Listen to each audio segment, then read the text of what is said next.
Well, today I'm starting a new project. I wanted to powder coat some small items, so I went and bought a powder coat gun at Harbor Freight. And what I wanted to powder coat are these pieces of metal here, which are the control panels from my Star Trek cockpit. And one for the spinner and one for the buttons. But after I got the powder coat gun, I was going to use a old toaster oven I have to bake the finish on. And I kind of noticed that while they'll fit in there, and I could use that, there's no easy way when you powder coat something you can't touch it or let it touch anything. It's best if you hang it from a hook and spray it and then put it in an oven. Well, there's no way you're going to be able to hang that from anything, put it in the oven. If I was to powder coat it, I still wouldn't have a way of getting it in the oven so that it could be freestanding or whatever, so it would bake the finish on. So I got thinking, well, I'm going to need a powder coat oven, and went online and looking, and they were very expensive. So I found this gentleman on YouTube that put a video on there that showed how he made a homemade powder coat oven using a hot plate. There we go. And some 8-inch stove pipe. Now, he took the piece of stove pipe and cut flanges on the end of it. Well, I had a 2-piece section I wanted to use, so I figured it needed to be a little bit longer anyway. So I found this piece that already had a round flange on it. So I bought it, and now I'm going to have to trim the edges off so I can bolt it down to the top of this hot plate. Then I'm going to put the 2-foot section on top of it. That'll make an oven where I should be able to powder coat marquee rails. It won't be big enough for a control panel, unless of course it's not more than 8 inches wide, but it should be able to hang these in there and take care of these pieces right here. So that's what I'm going to do, and if it works out, then I got plans for making a larger oven that will hold coin doors and control panels, a little bit bigger stuff, by making it out of a stand-up file cabinet. So if this works out, maybe that'll be one of my future projects. So let's get started here. Okay, here's a little bit of the video that I found on YouTube where the gentleman made his homemade powder coat oven, which I'm going to replicate. I wanted to make an oven for some powder paint, but what it is, they were long finished pieces, and all my other powder coating I would do in a little oven toaster. So alright, the first thing I did was I went out and I bought a hunk of 8-inch diameter ductwork at Home Depot. All I had was 5 foot, and I only wanted something around 3 foot tall. So I bought it and I cut it 3 foot long on the head. There's the extra piece. Do something with that later or whatever. And I cut it 3/4 of an inch up and left these tabs here. I don't know where you can see it, but let's see. See, so I ended up with 4 tabs going all the way around. Alright, so I got this tube, 4 little tabs on it. That's done.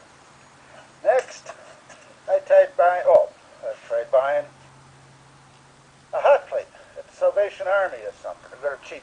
Couldn't find it, so hey, Walmart had this one for 20 bucks. Now, before I attached that tube to it, I took the back off to make sure where my little screws were going to come down and I wasn't running into anything. Alright.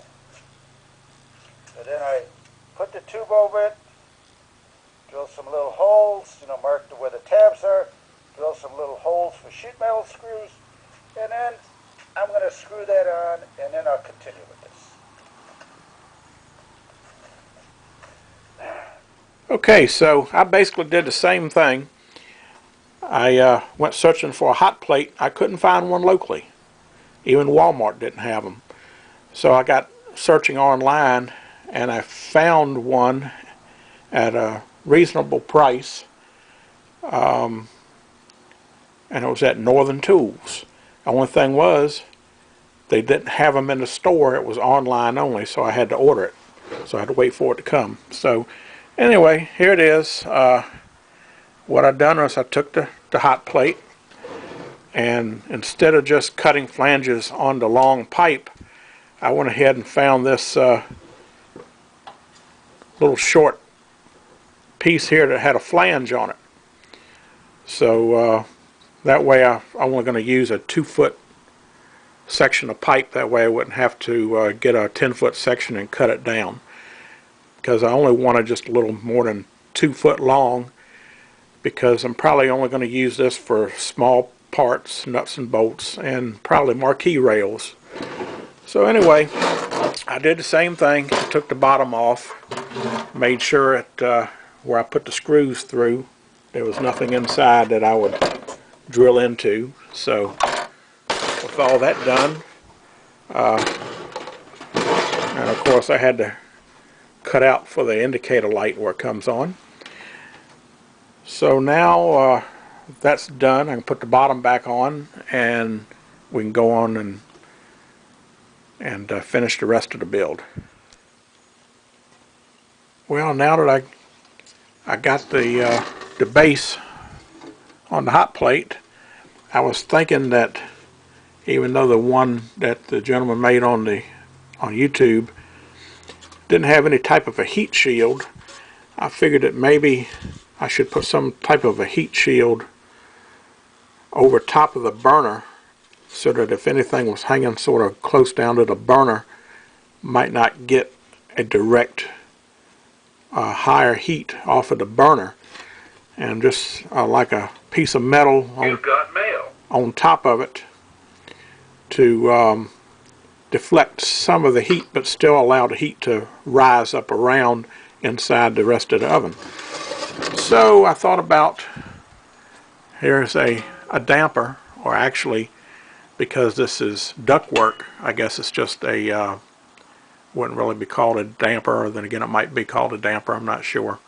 But I figured I could put this in there and either bend the edges up so that the heat comes around either side of it, or I could even cut pieces in here and bend them and sort of make it like a, I don't know, like a little heat vent propeller type thing. So I'm going to think about it a minute and figure out exactly how I want to do this. Well, I'm not real convinced that this is a good idea, but the heat should travel up and around the edges here, and it should also heat up the metal plate itself. So that may take the oven a little bit longer to heat up, but it may do what I want it to do, is to try to keep direct heat from the coil from cooking whatever I have hanging down low in the oven. So we'll give it a try and see what happens. It looks like the heat shield is working. As you can see, the coil is glowing orange down there, and I put the oven thermometer right in the center of the shield, and I can't hardly hold my hand around the edge. From the heat is hot, but if I put it right over the shield is pretty warm, but it's nowhere near as hot as it is around the edge. So, and the thermometer is just starting to move now in the center. If I was to put it over this edge, it would probably creep up real fast. So that's kind of the effect I wanted to have, was to have a shield so that it's not actually baking it from the heat from the coil. It's just an oven that's supposed to get the surrounding air to a certain temperature. So I believe this is going to work quite nice. So what I got to do now is get my 2-foot extension put on the top, then get some fiberglass insulation and wrap the outside, because this has to have insulation on it, because if you don't, then this is going to act like a big heat shield and the heat is just going to be dissipated off of it. So that's why you'd have to put fiberglass insulation around it to hold the heat in. So looks like it's going to work out pretty good. So let's go ahead and see if we can't go to the next step. Well, the oven has been on for a good 10 minutes now. So let's go ahead and pull the top up and see what kind of temperature we got on the thermometer.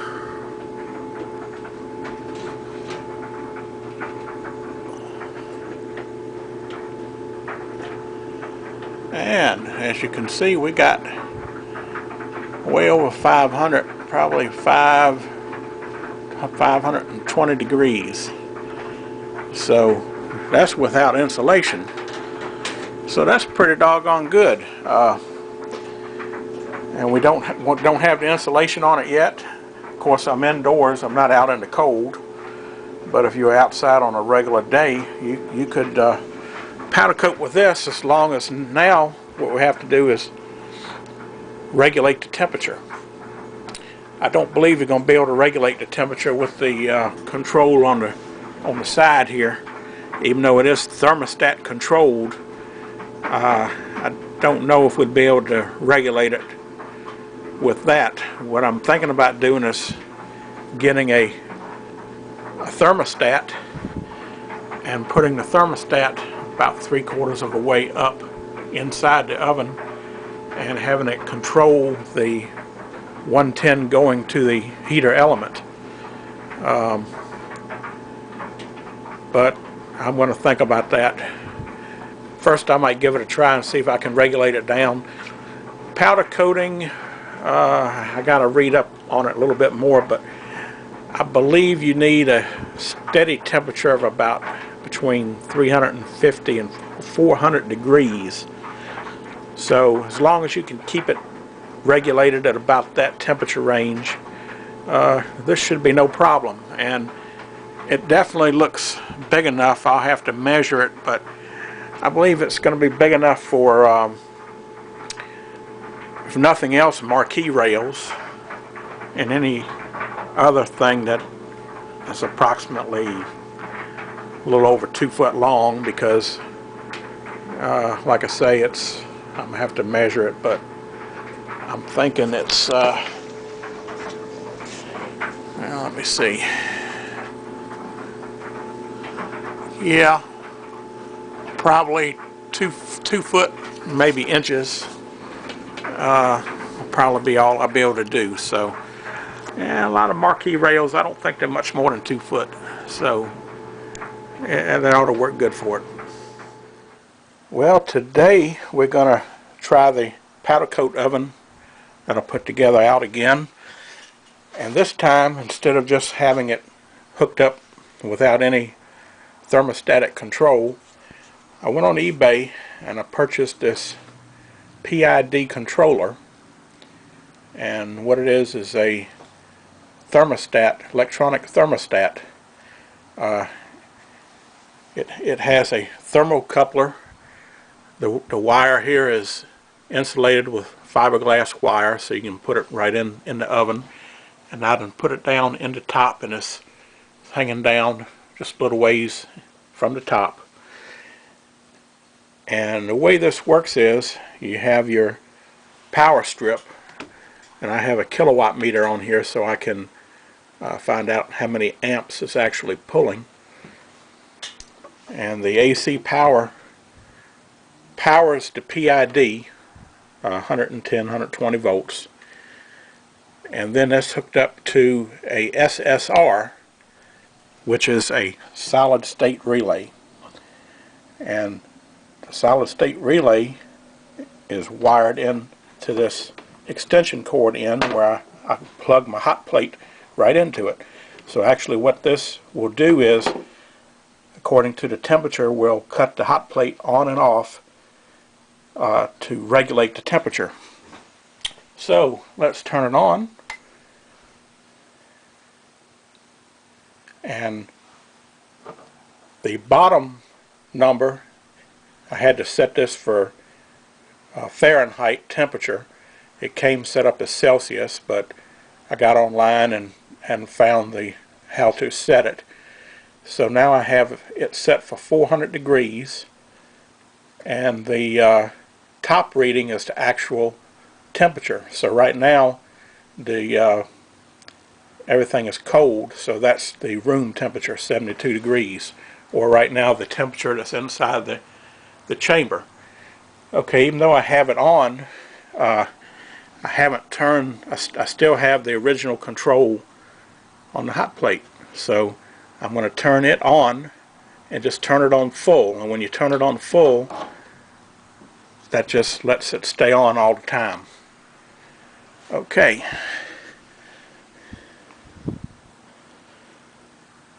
So now we should be heating up.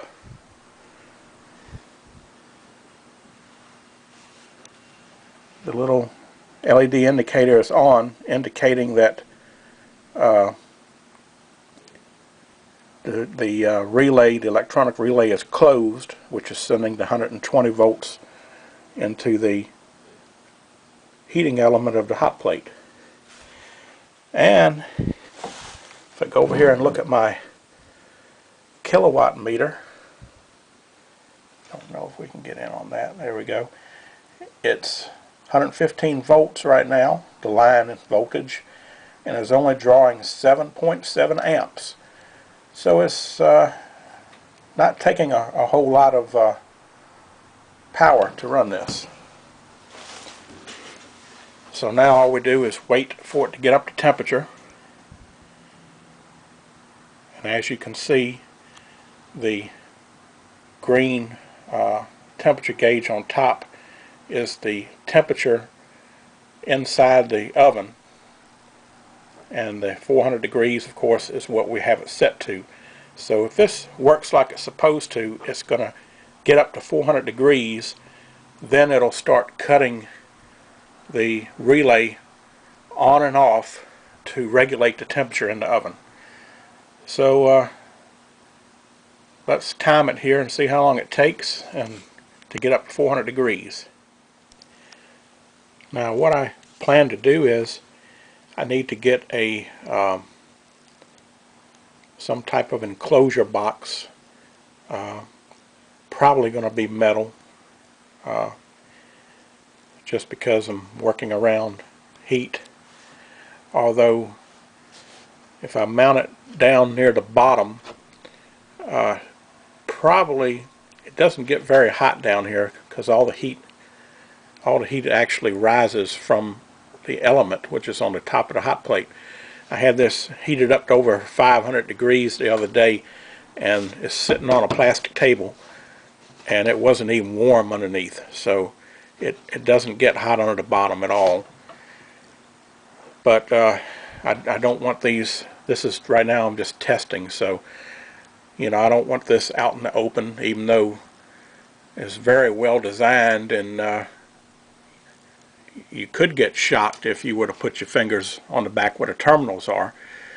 But the terminals on the relay have this nice plastic piece over top, and it'd be pretty hard to even touch those terminals, but it's not impossible. So Anyway, it just needs to go into a nice enclosure. Now, what I eventually want to do is I want to build a larger oven, and I'll be able to use the same controller and same solid state relay. This relay is a little overkill because this is rated at 40 amps, and right now I'm only drawing 7.5 amps. But what I got it for is this will also do 220 volts. So if I go to a larger oven element, which runs on 220 volts, I'll still be able to use this because one element is probably not going to draw more than I'd say 13 amps at the most. But that's something to look forward to in the future. But this is mainly a test to see how well this temperature control setup works. And of course, I'll be able to use this oven for small parts and everything. So, but I will be able to transfer this over to a larger oven if I wanted to. I can even put it in a box to where I can have all the hookups to where I can move it from this oven to the other oven. The only drawback would be the temperature sensor, because you have to have that mounted in the oven somehow. Right now, like I say, I'm just running it through the top and letting it hang down, but what I'm going to do is figure out the optimum place to put it in the oven, which I'm thinking 3/4 of the way up maybe.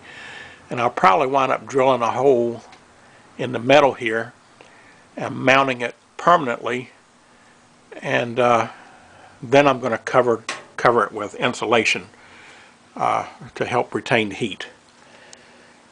But anyway, here we are. It's starting to get close, and now you can see the LED on the relay has started to flash.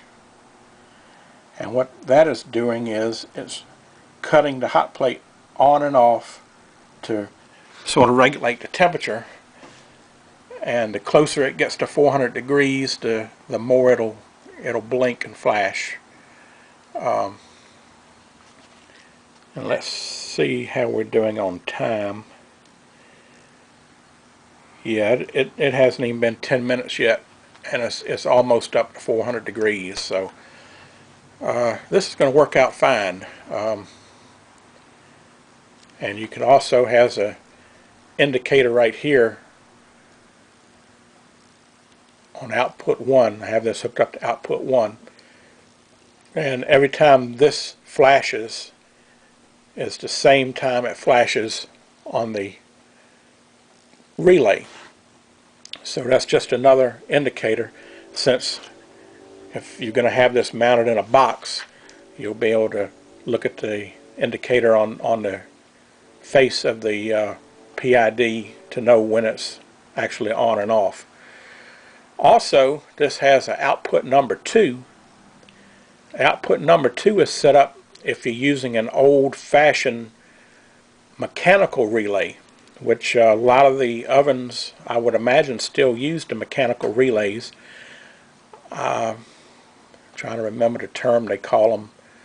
I think they call them a contactor maybe, or something like that. I think it's a contactor. And what that is a 220 volt mechanical relay switch that has a magnetic coil in it.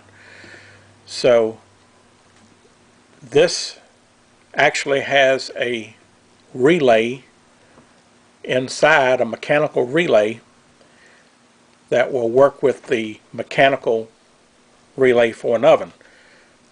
And the way that works is they usually run on 120 volt AC. So what you would do is you would supply 120 volts through the relay that's in here, and then that would run the 120 volt relay on the mechanical relay. So this is a very versatile little device here, and they're relatively cheap. I got this one on eBay. Oh gee, I think I paid around $50 for the PID, the SSR solid state relay, and the heat sink, which you mount the relay on.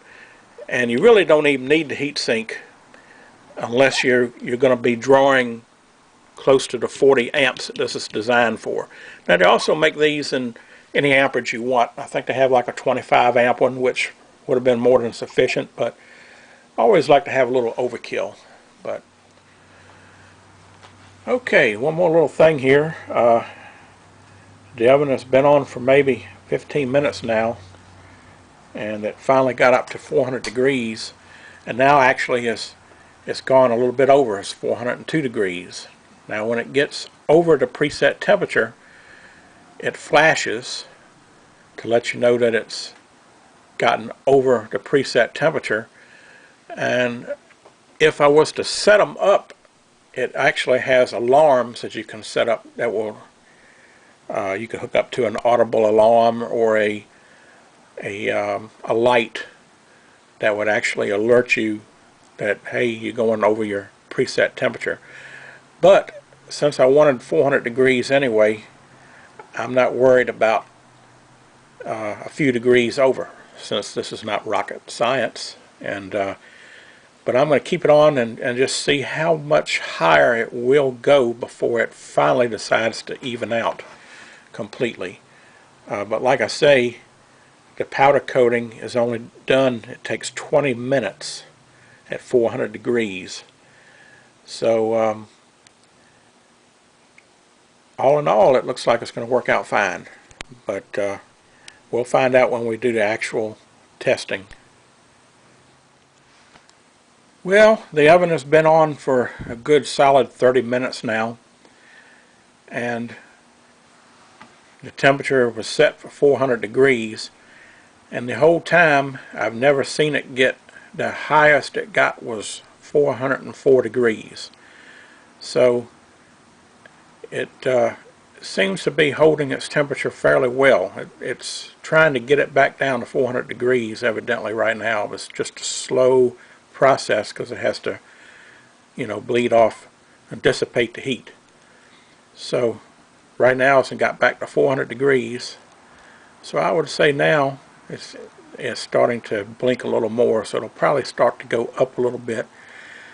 And as long as it's staying between 400 and 405 degrees, within 5 degrees of where it's set, it shouldn't be a problem. So it's looking good. Okay, here's something interesting. I did read where this is in, it has a learning mode. And now I believe what it is for the last 5 minutes has been constantly on 400 degrees, which is the set temperature. So it's regulating the temperature perfectly.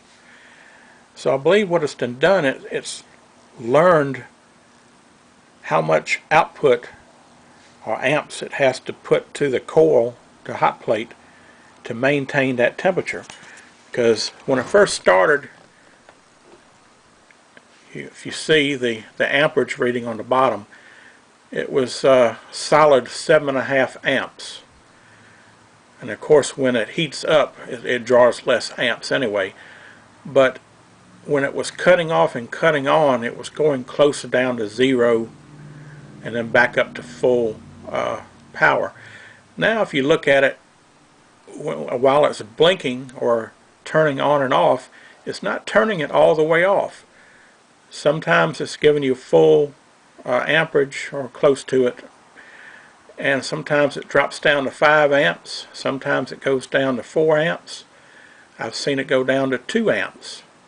So it's actually, there it goes up to 7.1, 7.2, 0.7, 3 amps. So it's actually regulating the hot plate real precisely in order to maintain that exact temperature. It took a little while for it to do it, but the whole time it was learning, and now it has sort of set itself so it's maintaining the exact temperature. This little device is great. It really is. And for the whole setup was like 50 bucks on eBay. You know, how can you beat it? You can't buy a mechanical thermostat for an oven for that price. I mean, the cheapest ones I've seen were like in the $70 range on up over $100. And I don't believe a mechanical thermostat will regulate it as closely as this is. So I'm very happy. Well, I'm waiting for the box that I'm going to mount the controller in. And what I've done now is I've drilled a hole in the side of the pipe and installed a thermocouple and used some aluminum tape to tape it to the side of the duct. And now I'm ready to put fiberglass insulation around the pipe. Well, here we finally have the finished product, a brand new powder coat oven. And I've put fiberglass insulation around the duct pipe. And inside you have your thermocoupler, which is mounted in the side of the duct pipe about 3/4 of the way up. Down in the bottom is the, you can see the shield that's over top of the element for the hot plate. And of course down here we have our PID controller. And here is the top, and I've hung an oven thermometer from it so I can see how close or accurate the reading is between a temperature gauge and the PID. And of course the top is nothing more than a 8-inch stovepipe cap, and for a handle I put a U-bolt in here, and I added some nuts and large washers, and I'm hoping that's going to act as a heat dissipator to keep the handle from getting too hot, because the oven is going to get up to 400 degrees temperature. So let's put the top on, and we're going to turn it on. Right now the internal temperature is right at 79, 80 degrees, and I have it set for 400 degrees. So we'll just turn it on, and we're going to start our timer and see how long it takes for it to get up to 400 degrees. Well, it just reached 400 degrees temperature, and the time is 10 minutes. Might as well say 11 minutes, just turned 11 minutes. And it just went to 401 degrees.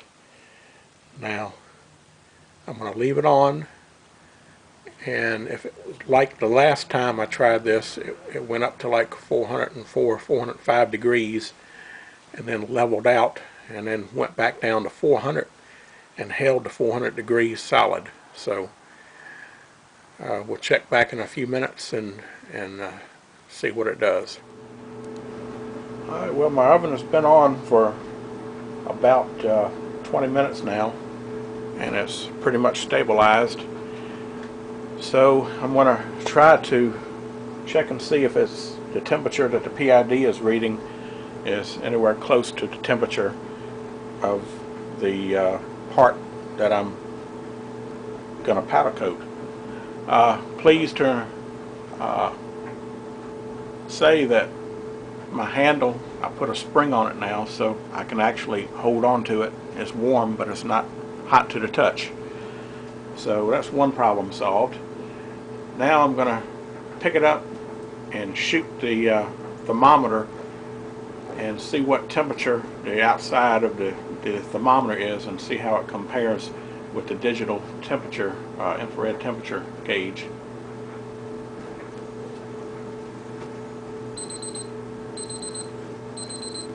Okay, now the PID is supposed to be reading 400 degrees. That's what it's supposed to be keeping the temperature inside, and I just took this and it's reading 401 degrees. So I would say it's doing a pretty fair job of keeping the temperature regulated.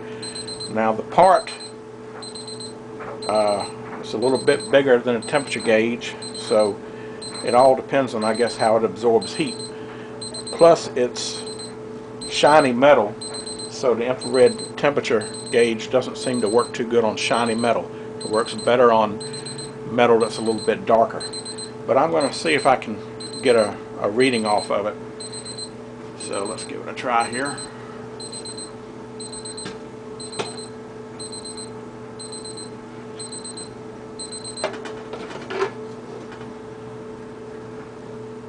Okay, that didn't work. Must have got off a maximum temperature. Let's try it again.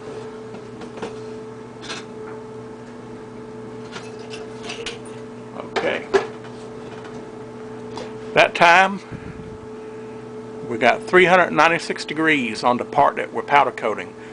So I would say that that is pretty much right on the money. So I think we're going to be in good shape. Well, now that I've got the powder coat oven ready, it's time to prep the metal. So I also got a Harbor Freight gravity-fed sandblaster gun, and I got some 80 grit glass bead, and we're going to give that a try and see how it cleans up the metal, even though I've already stripped the metal and it's pretty clean. It still has a couple little hard to get to places, so hopefully this will clean it up and get it ready.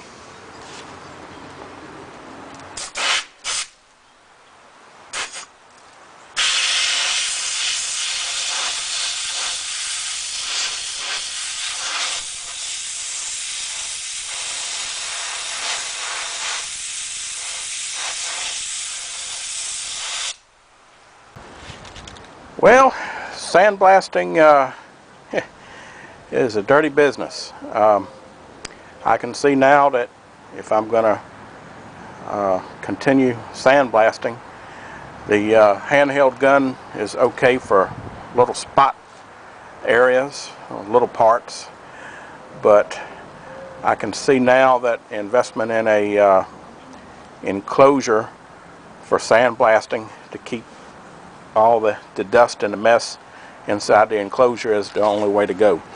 But it served its purpose from what I wanted. I wanted to basically clean up this groove right here because it had a lot of rust down in there, and it certainly cleaned it up quite nice. So all in all, it did what I wanted it to do. So now we can clean the parts up and get ready for powder coating. Okay, here goes my first attempt at powder coating.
Well, alarm is going off.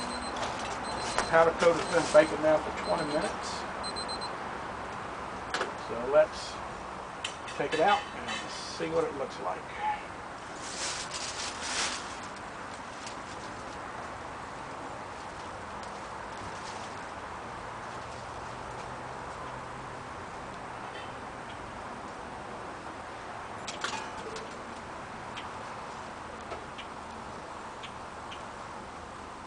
Well, here's the results of my first powder coating experience using my new powder coat oven and the new powder coat gun I got from Harbor Freight.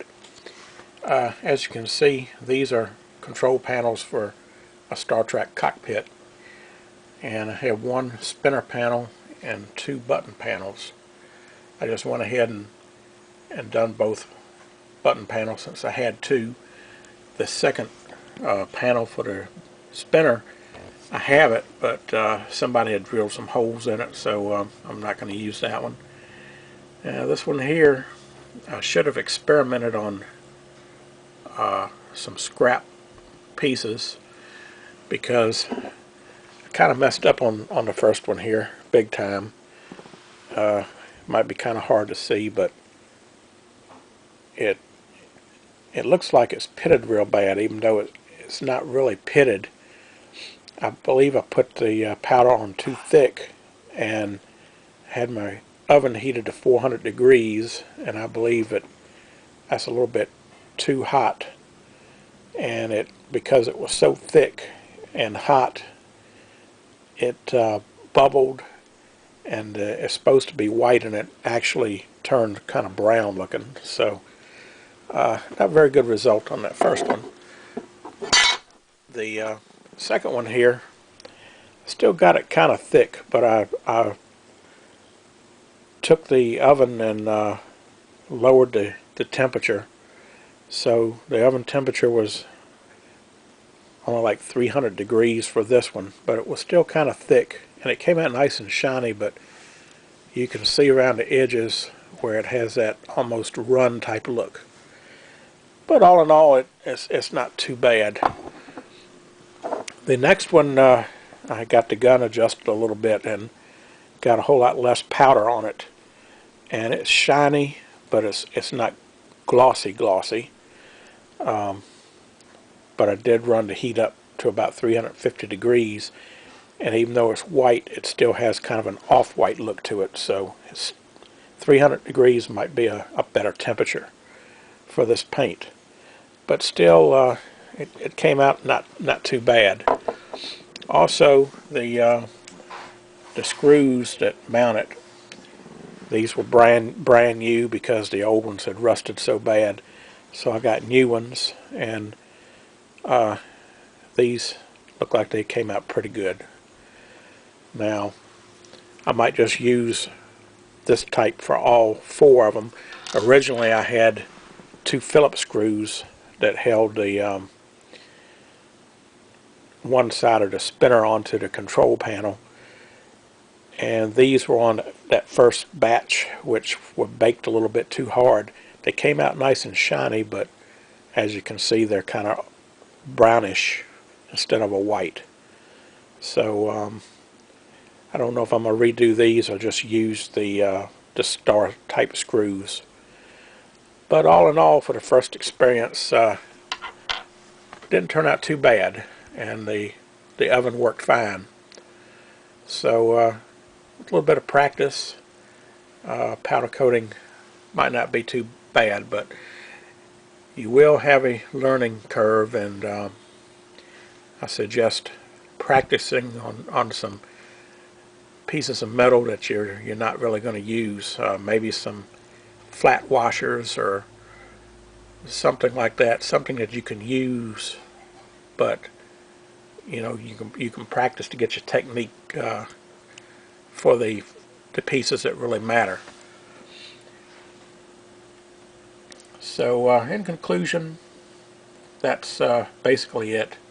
I'm going to have to sand down this one, I'll strip it down and try it again, because I do want to get this one a whole lot, whiter looking and smoother looking. So this definitely, I'm going to have to strip it down again, and we'll see how it goes. Well, today I have to strip down the powder coat that I put on the control panel, and because it was my first attempt, I put it on too thick and I cooked it too long, and even though the finish got hard, it had bubbles in it and it turned color. So supposed to be white and it was a shade of brown. So how do you get the powder coat off? Well, powder coat is baked on and it's very hard and very tough.